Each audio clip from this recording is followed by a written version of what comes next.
Look up. There, on the ceiling, a small metal disc you have walked past 1,000 times. Most days it does nothing at all, it just waits. But the moment a fire grows hot enough, this quiet little fitting will open all on its own and pour water onto the flames before anyone even arrives. No wires, no computer, no one to flip a switch, just heat, glass and pressure. Let us slice one open and see exactly how a fire sprinkler decides when to spray. First, forget what the movies taught you.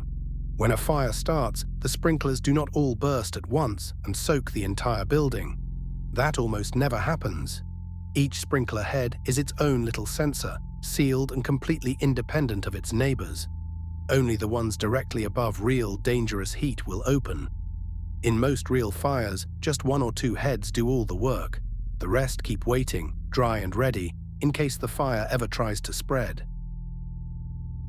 Hidden above the ceiling runs a network of steel pipe, and that pipe is always full. Water sits inside it, held under steady pressure, pushing outward, going nowhere. Think of a garden hose with the nozzle closed and the tap left fully on. The whole system is loaded and patient, sometimes for decades on end. Every sprinkler head screws into this pipe and seals it shut. The only thing standing between that pressured water and the room below is a single tiny plug. Look closely at one head. At its center sits a small metal cap, a seal pressed tightly against the open mouth of the pipe. The water behind it is shoving constantly, trying every second to escape. What holds that cap in place is a trigger, a delicate strut wedged under it like a prop holding a heavy door open. Remove the prop, and the water wins instantly. So the entire design comes down to one simple question: what makes that prop finally let go? On most modern sprinklers, the prop is a thin glass bulb, about the size of a match head. It looks fragile, and it is meant to be. But this little bulb is doing a very serious job. It is bracing the metal cap against the full force of the pressured water behind it. As long as the bulb stays whole, the cap stays put, and not a single drop gets out. The whole system is trusting its job to one sliver of glass. Now look inside the bulb. It is not empty. It is filled with a colored liquid, usually leaving one small bubble of air trapped near the top. That liquid is the real sensor. When it warms, it expands, like any liquid heated inside a sealed container.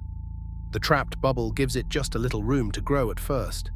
But heat it enough, and the liquid swells until there is nowhere left to go, and the pressure inside the glass climbs and climbs. Here is a clever detail. That liquid is mixed to burst at one exact temperature, and the color tells you which one. Orange might trip near 135 degrees Fahrenheit. Red a touch higher, green and blue higher still. Engineers choose the color to match the room. A quiet office gets a low setting. A hot kitchen or a boiler room gets one tuned far higher, so everyday warmth never sets it off by mistake. The color is a promise. So a fire starts somewhere below. Flames are hot, but it is not the flames that reach the ceiling first. It is the rising air. Hot gas is lighter than cool air, so it climbs, gathers, and spreads out in a growing layer across the ceiling. That layer rolls outward until it washes over the nearest sprinkler head and wraps completely around the little glass bulb. Now the bulb is bathing in heat, and the liquid inside it begins to swell. The liquid expands until the glass simply cannot hold it anymore. With a sharp crack, the bulb shatters into fragments and falls away. In that instant, the prop is gone. Nothing is bracing the metal cap any longer. The water that has been waiting in the pipe, pushing for years, finally meets an open door. The cap is blown clear, and the pipe is suddenly violently open above one specific patch of floor. The long, quiet waiting is over. But a single straight jet of water would be nearly useless. So the water does not just fall, it slams into a small ridged plate mounted just below the opening, called the deflector. That plate breaks the stream apart and flings it outward in a wide, even umbrella of spray.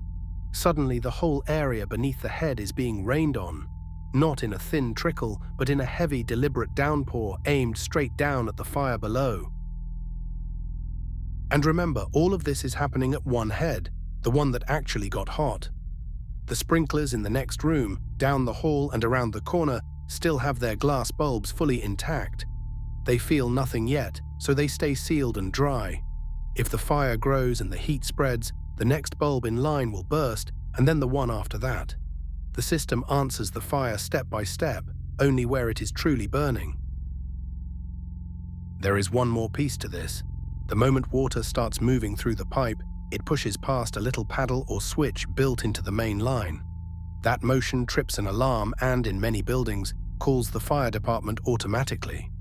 So the very same flow that fights the fire also raises the warning. The sprinkler is not just a hose in the ceiling, it is a detector, a switch, and a fire crew, all triggered by one breaking bulb. So let us trace the whole chain. Pressured water waits in the pipe. A glass bulb props a metal cap shut and seals each head. Fire below sends hot gas climbing up to the ceiling. That heat swells the liquid in the nearest bulb until the glass finally shatters. The cap blows free, water rushes out, and a deflector spreads it into a wide spray. Only the hot head opens, and the moving water trips the alarm. Heat, glass, pressure, water. No batteries to charge, no code to run, no one to flip a switch. Just a sliver of colored glass, patiently waiting for the one day it has to break. The next time you look up and notice that little metal disc on the ceiling, you will know exactly what it is listening for and exactly what it will do. That is the fire sprinkler, quietly sliced open. Thanks for watching The Cutaway.